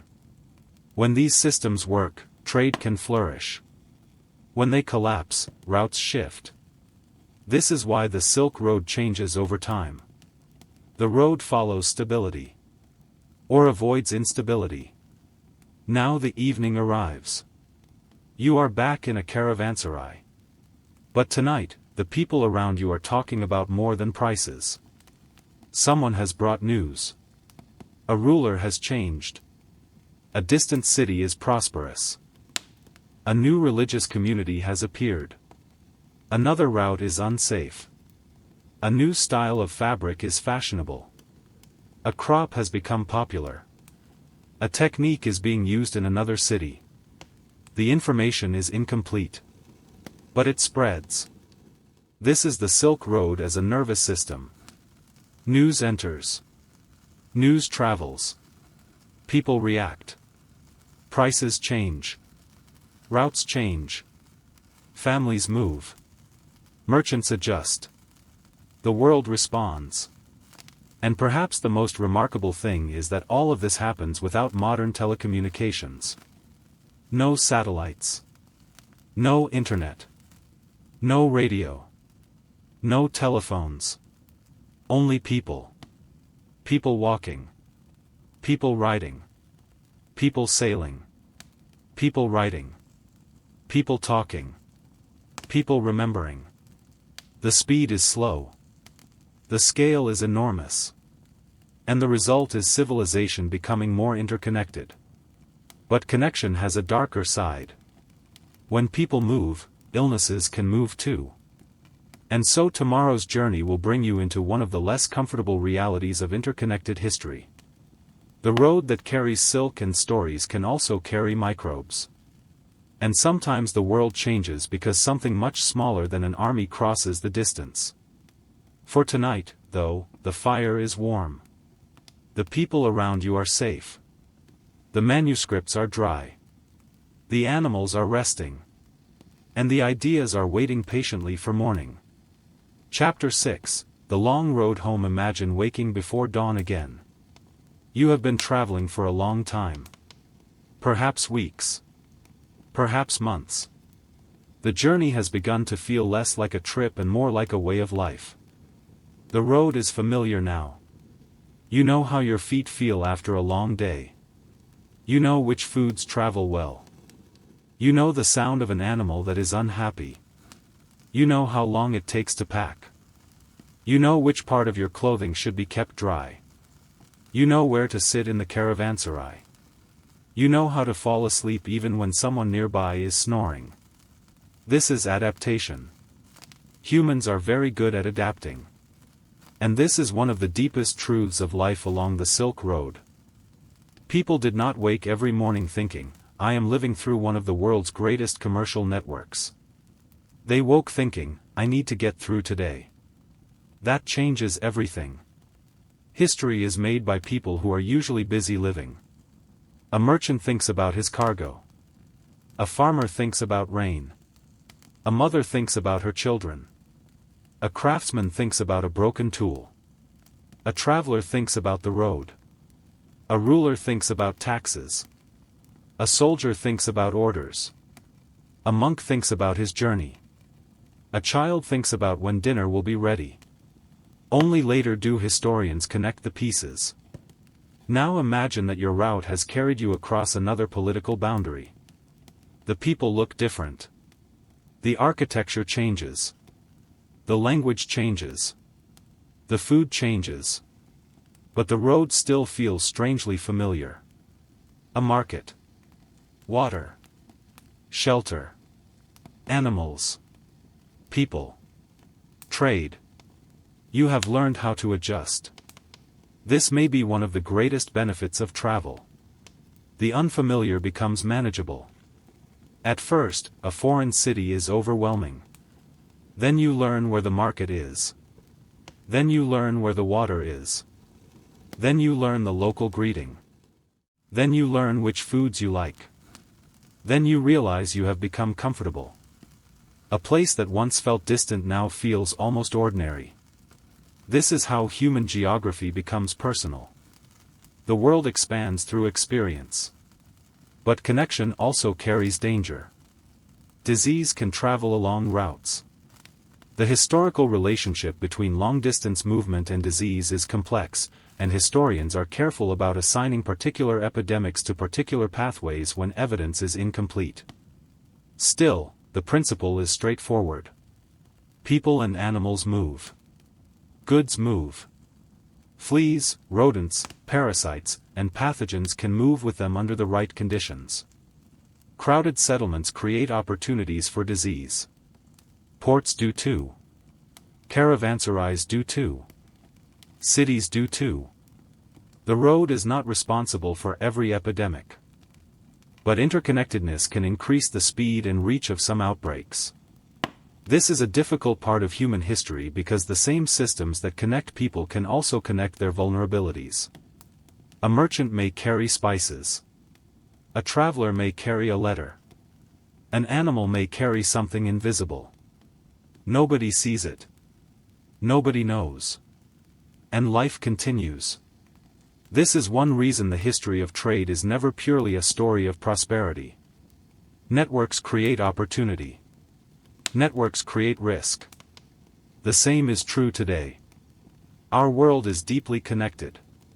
We can receive goods from across the planet. We can speak to people across oceans. But disruptions can travel quickly too. The Silk Road was slower. The principle was already there. One region depends on another. One market affects another. One political change can spread. One idea can travel. One disease can travel. One technology can travel. Connection changes the scale of consequences. Now return to the caravan. You are traveling through a region where the road has been used for generations. You can see the traces. Old walls. Ruined settlements. Ancient irrigation channels. Roadside shrines. Caravanserais. Watchtowers. Buried foundations. The landscape remembers. A route that seems empty may once have been crowded. A place that now looks silent may once have had workshops and markets. A broken wall may have protected merchants centuries ago. A dry channel may once have carried water to fields. History survives in layers. Sometimes the most important part is buried. Sometimes it is still used. And sometimes the landscape has changed so much that archaeologists have to reconstruct the route from fragments. This is why the Silk Road is not one road you can simply point to. It is a palimpsest. One route over another. One settlement replacing another. One empire building on another. One community disappearing while another remains. The road changes because humans change. Now imagine reaching one of the major endpoints of your journey. Perhaps a great city in eastern China. Perhaps a Central Asian center. Perhaps a Western market linked onward toward the Mediterranean. Perhaps you never reach anything resembling an endpoint at all. Because the network does not really have one. That is another important idea. The Silk Road did not have a single beginning and a single ending. It connected regions. Different travelers started from different places. Different goods traveled different distances. A product might cross several markets. A merchant might travel only a section. A ship might carry it farther. A local trader might sell it again. The network was assembled from thousands of shorter journeys. That is how enormous systems work. Nobody needs to build the whole thing alone. You contribute your part. Someone else contributes theirs. The result becomes much larger than any individual journey. This can sound almost modern. And in a way, it is. Human beings have always built networks. Now think about one of the most famous products associated with the route. Silk. Light. Soft. Difficult to produce. Valuable. A fabric that could represent wealth and status. But perhaps the most interesting part of silk is not that it traveled. It is that knowledge about producing silk traveled too. For centuries, silk production was closely associated with China. Over time, sericulture spread to other regions. Knowledge moved. Production moved. Competition emerged. A secret was gradually transformed into a widespread technology. This is a recurring pattern in history. No useful technology remains entirely isolated forever. People observe. Trade. Imitate. Adapt. Improve. Sometimes they steal knowledge. Sometimes they learn it legitimately. Sometimes they experiment. Eventually the skill becomes part of another culture. Technology migrates. Ideas migrate.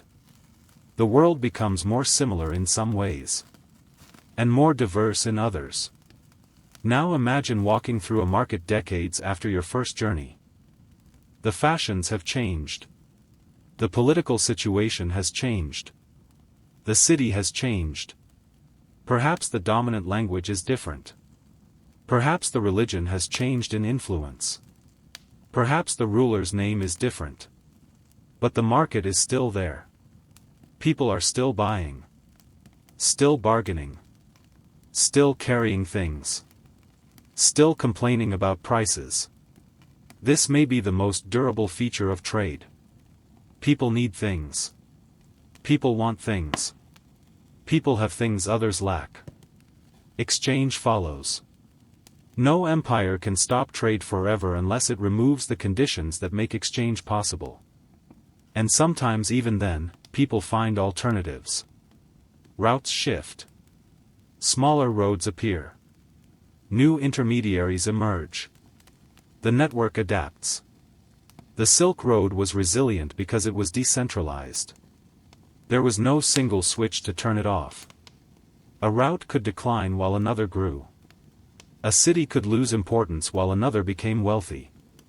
A political collapse could close one corridor and redirect travelers elsewhere. That flexibility made the system surprisingly durable. Yet nothing lasts forever in the same form. Over the centuries, maritime routes became increasingly important. Ships could carry large volumes of goods. Political shifts changed the relative attractiveness of land routes. New empires arose. New commercial centers developed. Technologies changed. The importance of some traditional caravan routes declined. But decline is not disappearance. Some Silk Road routes remained active for centuries. Trade continued. People continued moving. The network changed shape. This is often how historical transformations happen. Not with a single moment. But gradually. A road becomes less busy. A port becomes more important. A city grows. Another declines.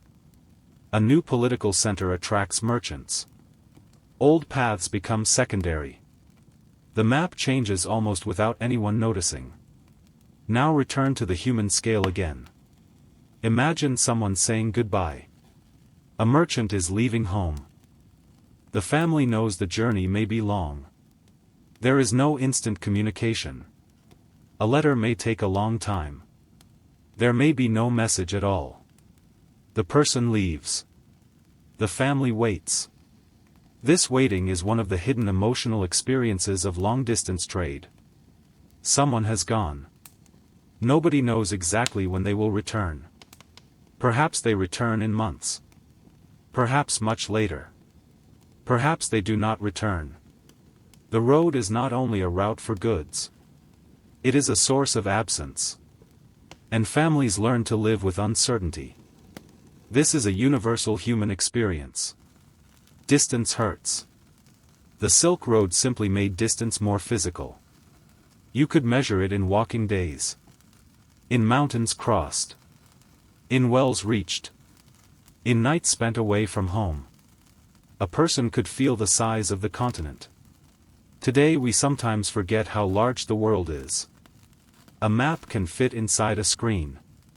But for a traveler on the Silk Road, the world was not a map. It was every footstep. Every camp. Every ridge. Every meal. Every night away from home. Every morning when you did not yet know what lay ahead. And yet, despite all of that, people traveled. Because there were reasons. Money. Need. Curiosity. Faith. Family. Opportunity. Duty. Adventure. Sometimes necessity. Humans have always moved. Sometimes because staying is harder than leaving. Sometimes because somewhere else offers hope. That may be one of the deepest connections between ancient travelers and us. The circumstances change. The technology changes. The clothes change. The languages change. But the reasons remain. You want a better life. You want to provide for your family. You want to find work. You want to see something new. You want to visit someone you love. You want to learn. You want to escape danger. You want to belong somewhere. The Silk Road is full of people looking for those same things. Now imagine the final evening of your journey. You have arrived somewhere familiar. Perhaps home. The gate opens. Someone recognizes you. For a moment, you do not need a translator. You do not need a guide. You do not need a map. You know where you are. The animals are unloaded. The goods are counted. People ask questions. What happened? What did you see? Did you sell everything? What was the road like? Was the mountain pass open? Did you meet the trader from the other city? Did you bring the thing we asked for? You answer. Some questions require details. Some have simple answers. Some stories will be repeated many times. Others will gradually be forgotten. But the journey changes you. You have seen cities. You have heard languages. You have tasted unfamiliar foods. You have slept beneath foreign roofs. You have learned routes. You have made friends. You have lost people. You have become familiar with distance. And perhaps you have brought something home that changes someone else's life. A technique. A recipe. A piece of cloth. A story. A word. A religious text. A new style. A new idea. The road continues inside you. This is the legacy of the Silk Road. Not only the monuments. Not only the ruins. Not only the beautiful fabrics and precious objects. The deeper legacy is connection. People became aware of people they would never otherwise have known.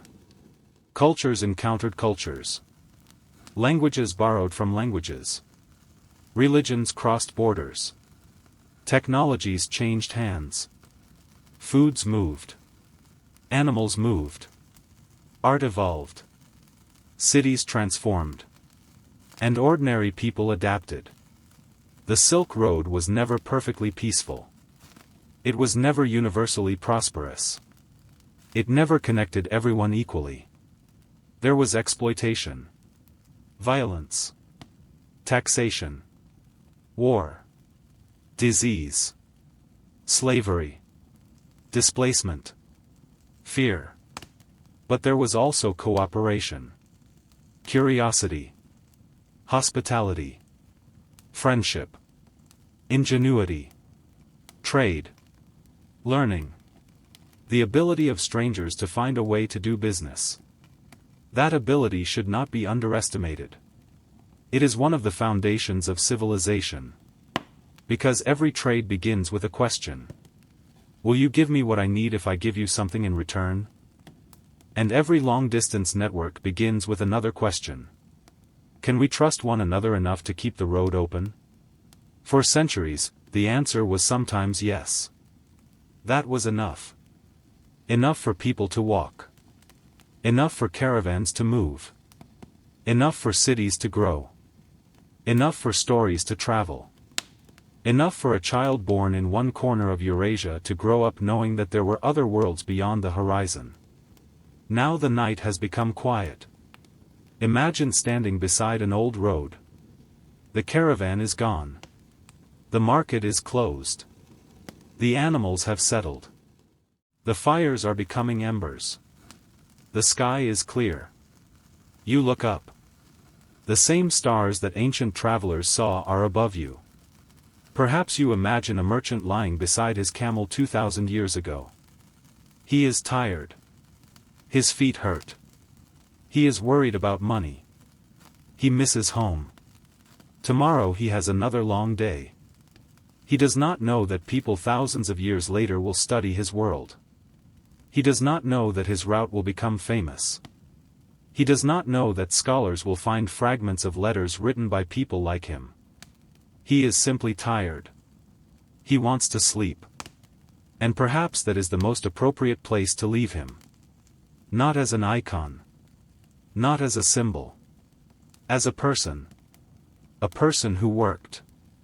A person who worried. A person who hoped. A person who needed rest. Because when you remove the empires and the monuments, the Silk Road becomes something very familiar. A collection of people trying to make their way through the world. Some carried silk. Some carried grain. Some carried manuscripts. Some carried tools. Some carried religious teachings. Some carried nothing but the clothes they wore. And all of them were moving through landscapes that could be beautiful, dangerous, lonely, and strangely comforting. They stopped at wells. They shared fires. They exchanged stories. They waited out storms. They watched the road. They slept. Then they woke. And they continued. Perhaps that is why the Silk Road still feels alive. It reminds us that history was not made by people who knew they were historical. It was made by ordinary people doing ordinary things under unusual circumstances. A baker baked. A farmer harvested. A merchant negotiated. A translator listened. A monk traveled.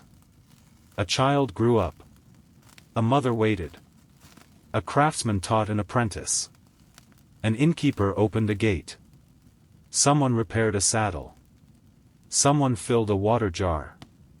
Someone wrote a letter home. Someone carried that letter hundreds of kilometers. And somewhere beyond the next mountain, someone was waiting to receive it. The road connected them. Not perfectly. Not safely. Not quickly. But enough. Enough for cultures to meet. Enough for ideas to travel. Enough for people to discover that strangers often want remarkably similar things. A safe place to sleep. A warm meal. Clean water. A little security. A fair exchange. A familiar voice. News from home. A reason to hope for tomorrow. Those needs have not changed much. The walls around us have changed. The roads are different. The machines are different. The languages have changed. But the person lying down at the end of a difficult journey is still a person. Tired. Relieved. Perhaps a little worried.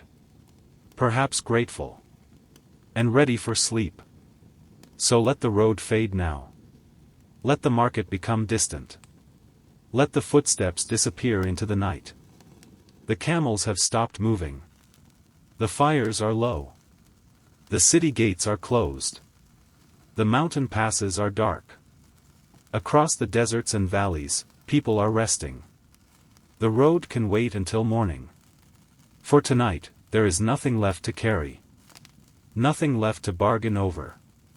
Nothing left to repair. You are simply somewhere safe. The air is quiet. The ground is still. And somewhere far away, under the same wide sky, another traveler is also closing their eyes. Different century. Different clothes. Different language. The same small human relief. For a little while, the journey is over. And you can rest. Good night.